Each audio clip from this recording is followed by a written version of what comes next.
बॉलिवूडमधील स्पेशल 26 चित्रपटाप्रमाणेच एक धक्कादायक बनावट आयकर छाप्याचं प्रकरण नाशिकमध्ये उघडकीस आलंय। आयकर विभागाचे अधिकारी असल्याचं भासवत एका व्यापाऱ्याची तब्बल 70 लाख रुपयांनी लूट करण्यात आली। मात्र नाशिक गुन्हे शाखेने अवघ्या 4 दिवसात या टोळीचा पर्दाफाश करत 4 आरोपींना अटक केली आहे।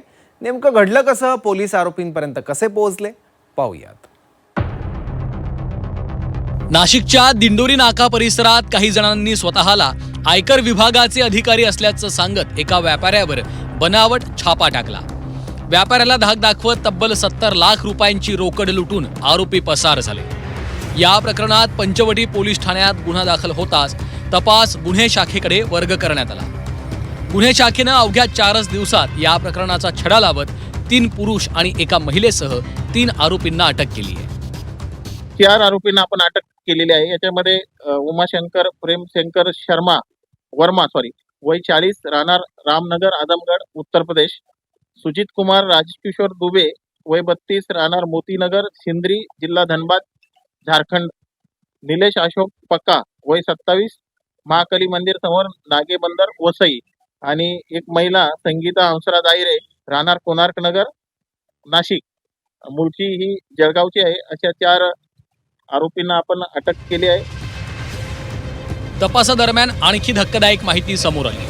मुख्य आरोपी हा उत्तराखंडमधील असून तो अनेकांना सरकारी नोकरीचा आमिष दाखवून फसवत असल्याचं उघड झालं। नाशिकच्या कोणार्क नगरमधील एका महिलेलाही त्यानं नोकरीचं आमिष दाखवलं होतं। पुढे या दोघांमध्ये प्रेमसंबंध निर्माण झाले आणि ती महिला देखील या टोळीचा भाग बनल्याचं पोलीस तपासात समोर आलं। आरोपींकडून तब्बल 55 लाख रुपयांची रोकड, M50 पिस्तूल, धारदार शस्त्र, आयकर विभागाचे बनावट ओळखपत्र, शासकीय शिक्के आणि अन्य साहित्य जप्त केलं। आरोपींकडून जप्त करण्यात आलेले विविध शासकीय शिक्के आणि बनावट कागदपत्रांमुळे या रॅकेटला कोणत्याही शासकीय अधिकारी किंवा कर्मचाऱ्याची मदत होती का, याचाही तपास पोलीस करतायत। या टोळीनं यापूर्वीही अशाच प्रकारचे गुन्हे केले आहेत का, याचाही शोध सुरू आहे। बॉलिवूडमधील स्पेशल 26 चित्रपटात जशा पद्धतीनं बनावट सरकारी अधिकारी बनून छापे टाकले जात होते, त्याच पद्धतीनं नाशिकमध्ये ही टोळी सक्रिय असल्याचं प्राथमिक तपासातनं समोर आलंय। यात आणखी मोठे खुलासे होण्याची शक्यता पोलिसांनी व्यक्त केली आहे। फिर्यादीने जे सांगितलं की पोलीस अधिकारी म्हणून त्यांना धमकावण्यात आलं किंवा लूट करण्यात आली, त्याप्रमाणे आपण फिर्याद दाखल केली आहे। फिर्यादीनुसार त्यानुसार तपास होऊन पुढील अधिक माहिती निष्पन्न करण्यात येईल।